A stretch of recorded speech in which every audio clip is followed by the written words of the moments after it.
My name's Ethan. I'm 29. I work in IT support, night shift, for a mid-sized company outside Columbus, Ohio. Most of what I do is boring: password resets, server monitoring, the occasional emergency at 3 a.m. when something crashes. I'm telling you this story because I need someone else to know it happened, because I've stopped being able to convince myself it didn't. I took this job about 2 years ago, right out of a rough patch, lost a different job, went through a breakup, needed something stable that didn't require me to be on during the day, dealing with people. Night shift at T felt perfect. Quiet building, minimal human contact, just me, a few monitors, and whatever tickets came in overnight. For a long time, it genuinely was that simple. Part of my job includes managing the company's old voicemail system, legacy stuff, technically supposed to be decommissioned years ago, but nobody ever got around to migrating it. It's this ancient on-premise system, the kind that still runs on a physical server in a closet nobody remembers the password to anymore. A handful of extensions still route to it, mostly forgotten desk lines in an office wing that's been empty since a round of layoffs 2 years back. Right around the same time I started, actually, which I never thought twice about until now. Once a month, I have to log in and clear out old messages to keep the system from filling up. Tedious task, always did it without thinking twice, usually a mix of misdialed numbers, old sales calls, automated system alerts nobody ever configured properly. I'd click through 15, 20 messages in 10 minutes, delete them all, move on with my shift. I want you to understand how routine this was. How many times I'd done this exact task without a single thing out of place. That matters for what comes next. 3 weeks ago, doing my monthly cleanup, I found a voicemail on an extension that shouldn't have had one. Extension 4407, assigned to a desk that's been empty since the layoffs, belonging to nobody currently employed there. I actually checked twice, because the extension list I work from is supposed to be updated, and 4407 wasn't even supposed to show an active mailbox anymore. The system showed the message had come in that same night at 2:47 a.m. while I was the only person in the building. I remember checking the building access log out of habit, badge swipes, motion sensors, all of it, and confirming what I already knew. I'd badged in at 10:58 p.m. No one else had badged in after me. No cleaning crew, no security patrol, nobody. I almost deleted it without listening, same as I do with all the old spam and misdials that pile up. My cursor was actually sitting right on the delete button. Something made me press play instead. I still can't tell you what. Some small itch of curiosity, or maybe just boredom, 3 hours into a slow shift. It was my own voice. I want to describe exactly what that felt like, because I don't think shocking or scary really covers it. It was more like a kind of vertigo. Hearing yourself say words you have zero memory of saying, in a context that makes absolutely no sense. Delivered in your own cadence, your own little verbal habits you don't even notice until you hear them from outside your own head. Not a recording of me from some old meeting or a mistaken forward. My voice, speaking directly, like I was leaving a voicemail for myself. Calm. Almost bored, the way you'd sound leaving a routine message for a coworker about a spreadsheet, not the way anyone sounds delivering a warning. It said, "Don't go up to the 3rd floor tonight. Whatever you hear, stay at your desk. I mean it this time." That last part stuck with me more than anything else. I mean it this time. Like there'd been a previous time. Like this was a conversation already in progress, one I had no memory of being part of. That was it. 11 seconds long. Timestamp 2:47 a.m. that same night. I checked the extension logs obsessively after that. Every possible explanation I could think of. Could someone have spoofed the caller ID somehow? Was there a way to inject an audio file directly into a mailbox without it routing through an actual call? I spent almost 2 hours down every technical rabbit hole I could find. No account matched. No call had been placed to that extension from anywhere in the building, internal or external. according to every log I could pull. And I pulled everything, going back through the call routing system, the PBX logs, even the backup logs from the redundant server we're not even supposed to still have running. The system simply showed a message existing, with no corresponding record of how it got there. Like it had simply appeared. I want to be clear about something. The third floor of our building has been closed for renovation for the past 4 months. Construction crew during the day, completely sealed off and empty at night. Plywood over the stairwell door, actually, with a sign that says authorized personnel only. I want to be clear that authorized personnel has never once meant me. There's no reason I'd ever have gone up there on a normal shift, message or no message. I told myself the sensible thing. Ignore it. Some glitch in an ancient system. Nothing to actually be afraid of. Old buildings, old phone systems. Weird things happen with hardware that's decades past its intended lifespan. I went back to my desk and kept working, answered a couple of tickets, tried to let my heart rate come back down to normal. Around 3 a.m., I heard something from the stairwell near my desk, the one that leads up to the third floor. Footsteps, slow, deliberate, moving down from above, getting closer. Not the quick, careless footsteps of someone who belongs somewhere. Slow, measured, like someone who knew exactly how much time they had. I remembered the message. I stayed at my desk. I want to explain what that actually felt like, sitting there. Every instinct I had was screaming at me to either run or go investigate. Do something. Anything other than just sit still and listen to footsteps get closer in an empty building at 3 in the morning. But some other part of me, the part that had heard my own voice say, "I mean it this time," kept me glued to that chair. The footsteps reached the door to my floor, stopped. I heard the door handle turn, slowly, testing it, and then stop, like whoever was on the other side had decided against opening it. I could see the door from my desk, maybe 30 feet away.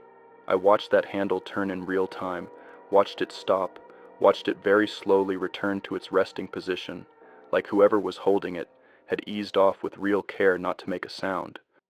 Then, nothing. No footsteps retreating. Just silence, for almost 10 full minutes, before I finally heard them fade back up the stairwell. Slow again, unhurried, the same measured pace going back the way it came. I didn't move from that desk for almost an hour after that. I didn't even let myself go to the bathroom. I just sat there, listening to a building that had gone completely, perfectly silent. The next morning, first thing, before I even clocked out, I pulled building security footage. We have cameras on every stairwell, standard corporate security, the kind of system that's supposed to make a story like this impossible to have actually happened the way I remember it. The footage showed nothing. I want to be precise about what I mean by that, because nothing can mean different things. I don't mean nothing suspicious. I mean nothing at all. No figure, no shadow, no flicker of movement on that stairwell for the entire night. The timestamp ran continuously, no gaps, no glitches in the recording itself. Just an empty stairwell, motionless, for 8 straight hours. Except that wasn't the whole story. Because our building also has a separate motion-triggered alarm system on that same floor. Installed for the construction crew, completely independent from the camera network, different company, different server. And that system's logs showed something had absolutely definitively tripped the sensor on the third floor landing at 2:58 a.m., 11 minutes after the voicemail's timestamp, right around when I would have heard those footsteps reach my door. 2 separate systems, video and motion sensor, logged completely contradictory information about the exact same moment, in the exact same location. One system said nothing was there. The other system said something absolutely was. I brought this to our IT director the following week, framed carefully as a system malfunction I wanted him aware of, leaving out everything about the voicemail. He looked at both logs for a long time and told me flatly that he didn't have an explanation and that he'd rather not spend time chasing one. I should have left it alone. I know that now. with everything I know now. But 3 days later, during a daytime shift when the construction crew was on their lunch break, I went up to the third floor myself, telling myself I needed to check on equipment, giving myself an excuse I didn't need to give anyone, since nobody was even asking. The floor was mostly gutted, exposed wiring, plastic sheeting hanging from where walls used to be, stacks of construction material along what remained of the hallway. Daylight coming through boarded windows in thin, uneven strips. Nothing unusual at first, until I reached the far end, near what used to be a break room before the renovation started, back when that whole wing was still occupied. Sitting on an overturned bucket, facing the wall, was an old desk phone. Same model as the ones on my floor, same exact model that would have connected to extension 4417. I checked the little plastic label on the base later, just to be sure, and it matched. It shouldn't have been there at all. All the phones from that section were supposed to have been removed and inventoried months earlier when the renovation started, according to the facility's checklist I later got my hands on. The handset was off the hook, sitting upright on the bucket next to the base, like someone had just set it down mid-conversation and walked away, expecting to come back to it. I stood there for a long moment before I made myself walk over and pick it up. My hand was shaking, if I'm being completely honest. I picked it up. Dial tone. A clean, steady working dial tone on a floor that had supposedly had all its phone service disconnected before construction began 5 months earlier. I stood there holding that dial tone against my ear for what felt like a full minute, half expecting to hear something else come through it. A voice. Static. Anything. It stayed just a dial tone. Steady, patient, waiting for someone to dial. I reported the phone to facilities the same afternoon. They confirmed, checking their own records, that extension 4417's line had been physically disconnected at the junction box 5 months earlier. There was no way, according to their own documentation, for that phone to have a working dial tone at all. The technician who checked it actually laughed a little when he told me, the kind of laugh people do when something doesn't fit, and they'd rather not think about it too hard. I asked to be moved to a different shift not long after.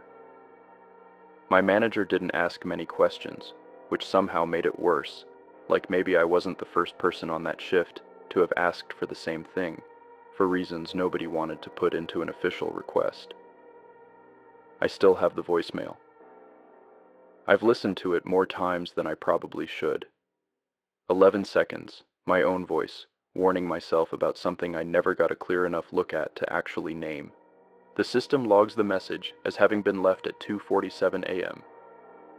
But according to my own phone's clock, the one on my desk, synced to the building's network, I didn't sit down at that desk that night until 2:52. 5 minutes before I ever got there, some version of me had already known what was coming, and left myself a warning I almost didn't listen to in time. I don't work nights anymore. But every so often, checking my phone during the day, I find myself watching the voicemail icon a little too closely. 2 nights ago, it happened. A red notification, one new message, extension 4417. I almost didn't listen to it. I made myself. It was my own voice again, calm. Same tone as before. It said, "Good. You listened last time. Listen again. Don't go back to that building. Not even during the day. Not ever." Timestamp, 2:47 a.m. The exact same time as the first one, down to the second. Recorded on a night I hadn't set foot in that building in months. I called the facilities manager the next morning, half hoping he'd tell me the line had finally been shut off for good. Instead, he told me something that made my hands go cold. 3 weeks earlier, a contractor doing final demolition on the 3rd floor had found a body behind a sealed-off section of wall near the old break room. Construction records showed that section had been closed off during a renovation almost 8 years before anyone I know ever worked there. No missing persons report had ever matched. No name, just bones, and a desk phone's worth of cable running into the wall beside them. connected to nothing anyone could explain. I think about that a lot now, how long someone can go unheard, calling out into a line that connects to nowhere, before someone finally stops long enough to listen. I don't know if I believe the voice on that recording is really me, some version of me, or something that just learned to sound like me because it needed someone to actually pick up. But I keep thinking about all the people who call out for help in one way or another, and how easy it is for the rest of us to hear it, note it, and go right back to whatever we were doing. The way I almost did with that very first message.